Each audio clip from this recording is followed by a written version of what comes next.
안녕하세요. 취미로 철학하는 남자입니다. 네, 오늘은 24년 1월 1일 새해의 첫 번째 영상이네요. 네, 지금 10시 51분을 지나고 있고요. 아리스토텔레스 영혼에 관하여 2권 7장에 대한 내용을 살펴볼까 합니다. 네, 지금 그 7장의 내용을 간추려 보게 되면은 시각과 관련된 내용들이 나타나게 되고요. 그리고 이제 색에 대해서 우리가 보는 게 색이라는 점, 그리고 색을 보려면 색의 운동을 우리의 눈에 전달할 투명한 것이 있어야 한다라는 얘기를 합니다. 그래서 투명에 대한 얘기도 합니다. 그리고 투명한 것이 활성태가 되면 빛이 되고 가능태가 되면 어둠이 된다, 이런 얘기도 하게 되고요. 그 다음에 형광 현상과 엠페도클레스 데모크리토스의 빛에 대한 입장을 비판하는 내용으로 구성이 되어져 있습니다. 그렇게 어려운 내용 아니니까 빨리 보도록 할게요. 네, 일단 아리스토텔레스는 시각 대상이라는 거에 대한 규정을 하는데, 시각 대상은 보이는 것들이다 라고 합니다. 아주 당연한 것들이죠. 눈에 보이는 것들이 대상이죠. 네, 근데 시각 대상에 대한 이 표현을 보게 되면 조금 생각해 볼 만한 뭔가를 제공하는 것 같아요. 시각의 대상은 보이는 것이고, 보이는 것은 색깔과 그리고 설명을 통해 이야기될 수는 있지만 이름은 못 갖고 있게 된 것이다 라는 얘기를 하거든요. 그러니까 시각의 대상이 눈에 보이는 것이다. 눈에 원래 이렇게 안 써있지만 눈에 보이는 것이고, 그다음에 눈에 보이는 것은 색깔 그리고 설명을 통해 얘기될 수 있다. 이거는 지금 우리가 흔히 하는 것들이죠. 제가 제 눈앞에 뭐 검은색 물체가 있다라고 한다면은 그것이 무슨 색이고 어떤 외형적 특징을 지녔는지 설명을 통해 얘기를 할 수 있죠. 근데 이름을 못 갖는데요. 그게 말이 안 되는 것 같죠. 왜냐면 제가 지금 말한 이 물체는 핸드폰이란 말이에요. 핸드폰이기 때문에 명칭도 다 있어요. 근데 문제는 이름을 못 갖는다라고 하는 부분이 지금 넌센스인 건데, 여기에 대해서 저는 어떤 생각을 했냐면, 물 자체에 대한 인식을, 아이디어를 아리스토텔레스가 가진 게 아닐까라는 생각을 했어요. 왜냐면 색깔과 설명을 통해 얘기를 하지만 그 대상이 가지고 있는 본래적인 성질이나 이런 것들은 얘기를 못할 수밖에 없단 말이에요. 그걸 가리켜서 이제 옛날 사람들이 이름을 못 갖는다, 뭐 말로 표현할 수 없다, 이런 식으로 얘기를 했던 걸로도 생각이 되기 때문에 지금 이름은 못 갖고 있게 된 것은 물 자체에 대한 얘기를 하는 게 아닐까, 이런 생각을 좀 해봅니다. 그래서 지금 보이는 것과 우리가 보는 것과 파악할 수 없는 것, 거기에 대한 얘기를 뭔가 한 게 아닐까 싶은 구절이고요. 그래서 가져와 봤습니다. 네, 그 다음에 이제 아리스토텔레스가 색깔에 대해서 이제 규정하는 거는, 색깔은 색을 지닌 사물의 표면에 있는 것이다 라는 얘기합니다. 이거 당연히 우리가 알고 있는 부분이죠. 그 다음에 모든 색은 투명한 것에 영향을 줄 수 있다. 네, 투명한 것에 영향을 줄 수 있다라는 게 뭔 말인지를 보게 되면은, 일단 색을 지니지 않는 사물, 그걸 이제 투명한 거라고 얘기를 하는데, 그 사물로서 이제 예시가 들어온 게 공기나 물이에요. 공기나 물에 이제 놓고 보게 되면은, 지금 그 색을 지닌 사물은 공기나 물에 영향을 주고요, 운동을 제공해요. 색의 운동. 그래서 어떤 색의 운동을 주고, 그 운동이 이제 공기나 물을 통해서 우리의 눈에 이제 전달된다라는 얘기를 하는 거거든요. 그래서 투명한 것에 영향을 주고 그를 통해서 우리는 볼 수 있다, 이런 식으로 얘기를 하는 부분이라고 보면 될 것 같습니다. 네, 그 다음 보게 되면 투명한 것에 대한 얘기를 하는데요. 네, 투명한 것은 색을 지닌 것을 통해서 보인다 라는 얘기를 하는데, 그러니까 투명하다는 거를 우리가 구분할 수 있으려면, 이 대상이 투명하다라는 걸 파악할 수 있으려면은 어떤 색을 지닌 다른 물체를 통해서 파악을 한다 이거죠. 네, 그래서 그 예시로 나타나는 게 이제 공기나 물, 몇몇 고체, 얼음, 이런 것도, 얼음도 투명하다고 할 수는 있겠죠. 네, 약간 투명도가 낮기는 하겠지만, 그리고 보석, 이런 것들도, 유리, 이런 것들도 이제 투명한 것에 해당이 되겠죠. 아무튼 그것이 완전 투명하다면은 우리가 구분을 못 하겠지만, 색을 지닌 뭐 여러 가지 것들을 대조시켜서 하다 보면은 네, 뭐 그 파악을 할 수 있죠. 투명한 것에 대한 파악을. 그래서 존재한다, 투명한 것이. 그 얘기를 이제 아리스토텔레스가 합니다.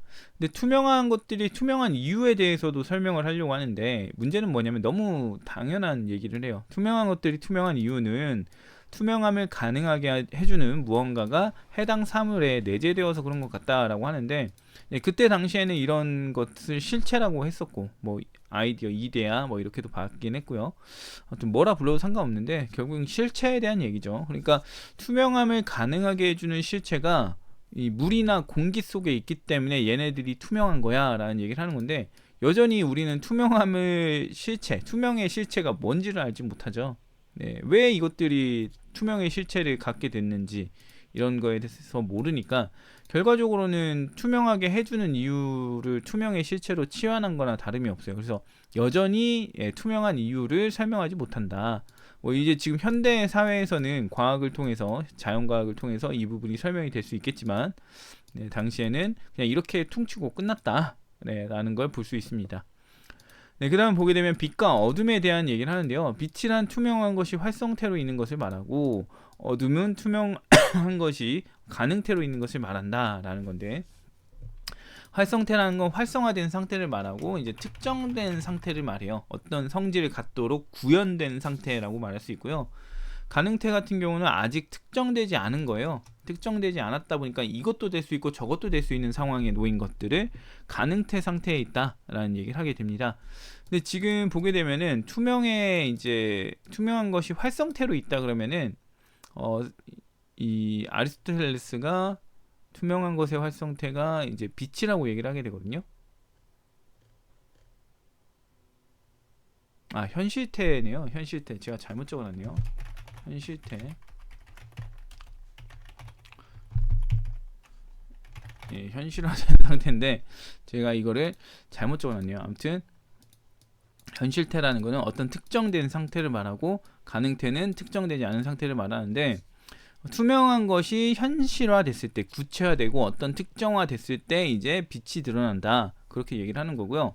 지금 투명이 그러면은 현실태 반대가 되는 게 이제 가능태거든요. 아직 특정되지 않은 상태이기 때문에 빛이 없는 상태로 이해가 될 수 있습니다. 투명한 것의 가능태라는 건요. 그래서 이 가능태는 이제 어둠을 지칭하는 표현으로 지금 아리스토텔레스가 말하게 돼요. 그래서 투명을 기준으로 빛과 어둠을 설명했다라는 점이 조금 독특한 면이라고 할 수 있는데, 이게 뭐 여전히 문제가 되는 건, 투명한 것은 그럼 뭐야 라는 문제가 남거든요. 예, 투명한 사물에 대해서는 지금 앞에 여기서 공기나 물을 들어서 설명을 하긴 했지만, 투명한 것이 뭐냐라는 거에 대해서는 아직 설명이 안 돼요. 그래서 여기에 대해서도 아리스토텔레스가 한계를 가지고 있다라고 볼 수가 있을 것 같습니다. 네, 그 다음 보겠습니다. 빛에 대하여인데요.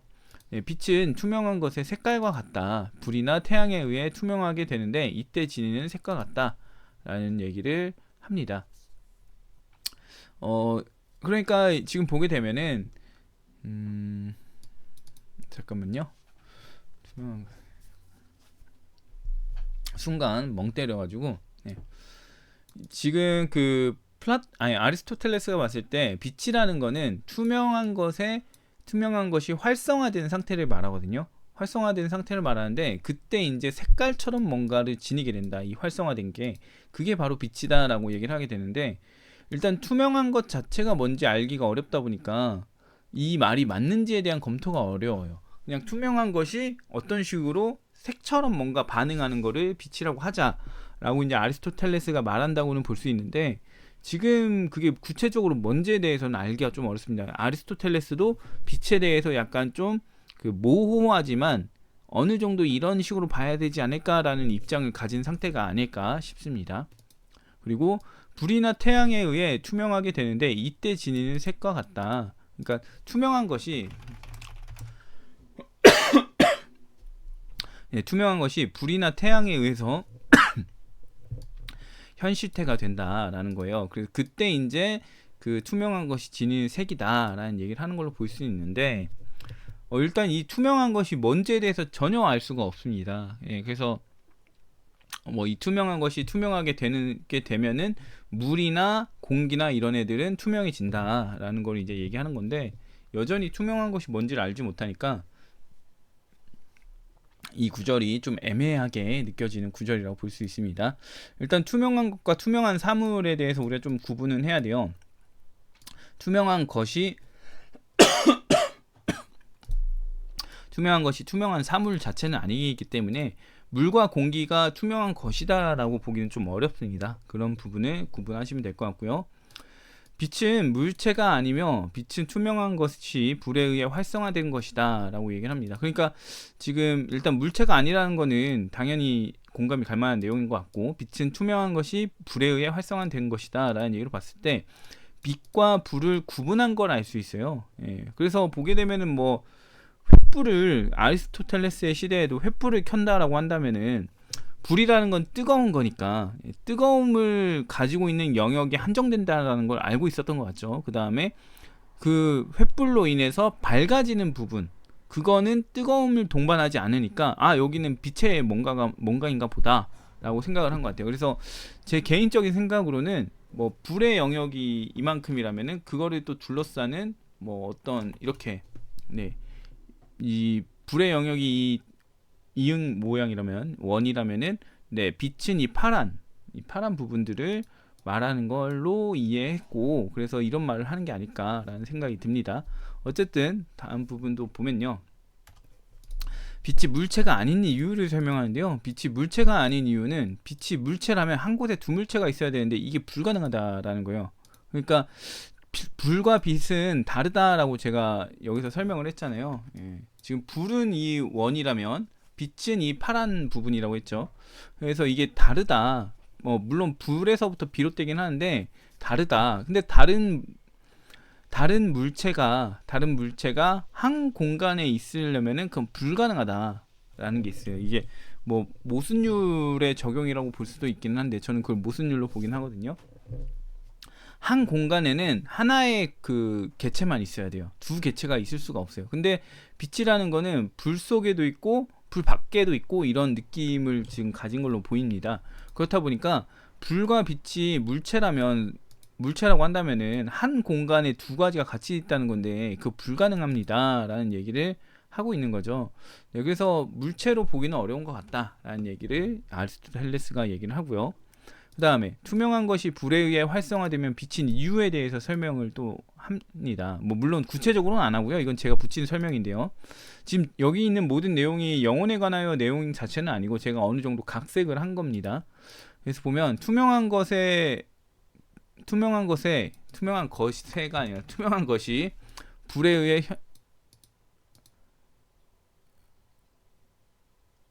제가 표현을 잘못 적어놨네요. 투명한 것에 현실태가 비친 이유, 비친 이유, 네, 이렇게 얘기를 해야 되는데 조금 잘못했네요. 그리고 현실태가 불에 의해서 나타나는 이렇게 했어야 되는데 표현을 좀 잘못했네요.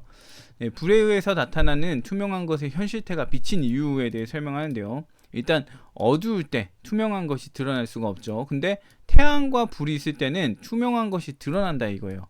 예, 그래서 투명한 것은 불이나 태양에 의해서 활성화되는 것이다 라는 거죠. 투명한 사물이라고 해야 맞겠는데요. 네, 투명한 사물이 투명한 사물을 기준으로 특징을 봤을 때 이런 특징들이 나타난다 이거예요. 어두울 때는 투명하더라도 파악하기가 어렵죠. 그런데 태양이나 불이 있을 때는 투명한 사물이 드러난다 이거예요. 물이나 공기가 드러난다 이거죠. 연기라던가 이런 것들도. 그래서 투명한 것은 불이나 태양에 의해서 뭔가 활성화되는 것이구나 라고 이제 판단을 한 걸로 보여집니다. 그렇기 때문에 투명한 것이 불이나 뭐 태양에 의해서 활성화되면 빛이 된다 라는 얘기를 지금 그 아리스토텔레스가 하고 있는 걸로 보여집니다.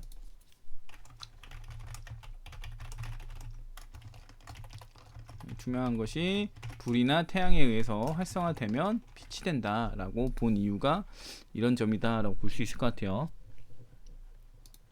그 다음에 이제 아리스토텔레스는 엠페도클레스에 대해서 비판을 하는데요. 엠페도클레스는 빛이 땅과 존재들 사이에 어느 순간 있다라는 주장을 했죠. 이게 무슨 말인지 저는 잘 모르겠습니다.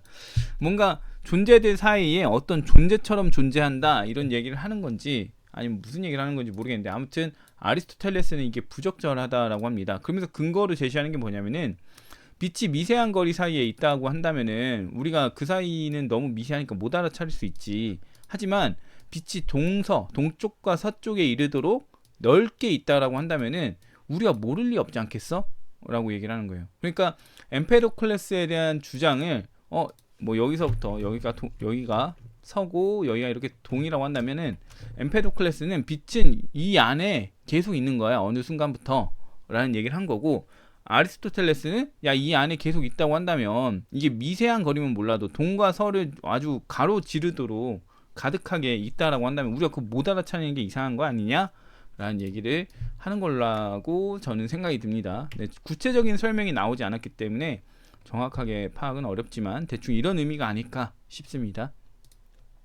네, 그 다음 보면요, 색이 없는 것에 대한 얘기를 합니다. 색이 없는 것은 색을 받아들일 수 있다라고 하는데요, 색이 없는 것은 색을 받아들일 수 있다. 네, 색이 없는 게 뭘까요? 생각을 해보면 투명한 것밖에 없습니다. 이 세상에 색이 없는 게 있다면은 우리가 색이 없다 그러면 검은색을 떠올릴 수도 있겠지만 그건 검은색이잖아요. 그렇다 보니까 색이 없는 것이라고 한다면 투명한 거 말고는 없단 말이죠.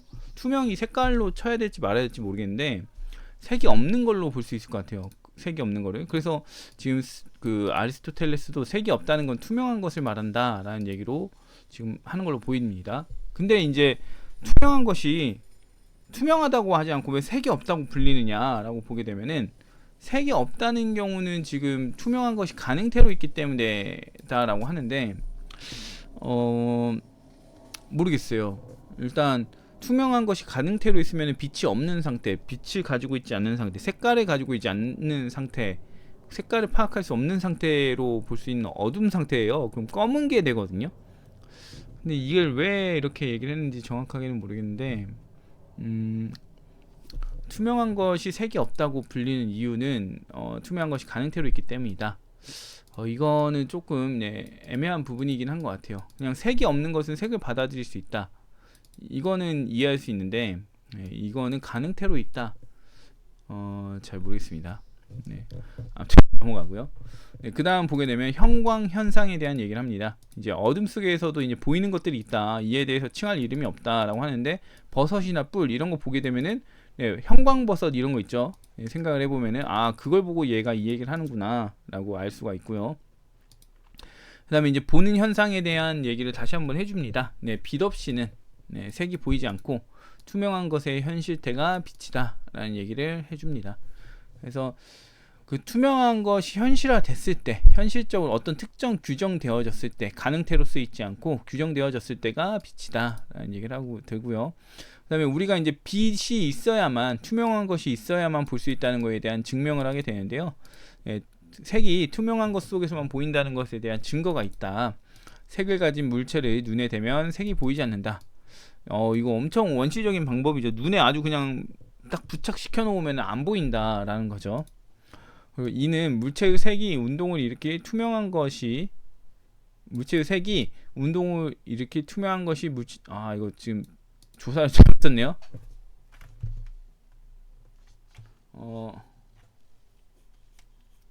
이걸 지워야 되겠네요. 이는 운동을 일으킬 투명한 것이 물체와 눈 사이에 없기 때문에 나타나는 현상이다. 그러니까 공기가 없기 때문에 나타나는 현상이다 라는 건데요.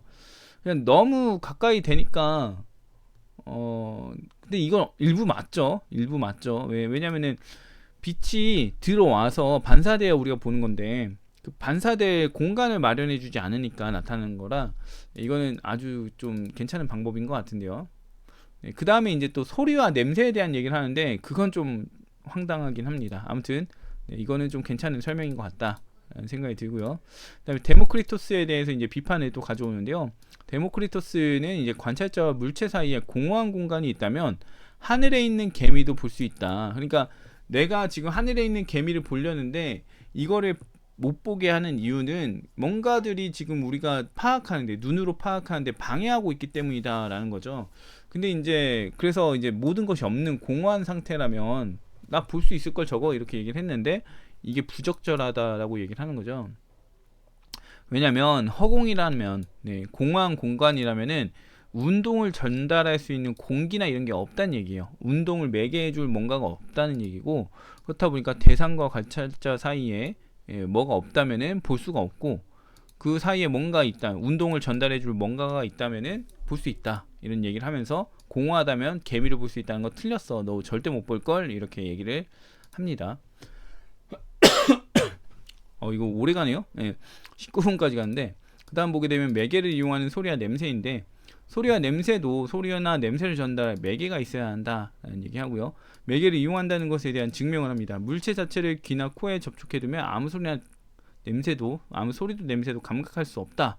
이게 근데 말이 되는지 모르겠어요. 물체 지금 빵이나 삼겹살을 코에 가까이 대면은 냄새가 안 날까요? 날 것 같은데 이거를 왜 이렇게 생각했는지 모르겠습니다. 그리고 이제 귀에 가까이 대고 소리를 치면은 너무 크게 들려서 힘들 것 같은데 이런 얘기를 하네요. 이거는 조금 생각을 해볼 여지가 많은 것 같습니다. 촉각과 미각에 대해서도 마찬가지래요. 오히려 맛있는 걸 먹으면은 혓바닥에 닿는 순간 맛을 느끼잖아요.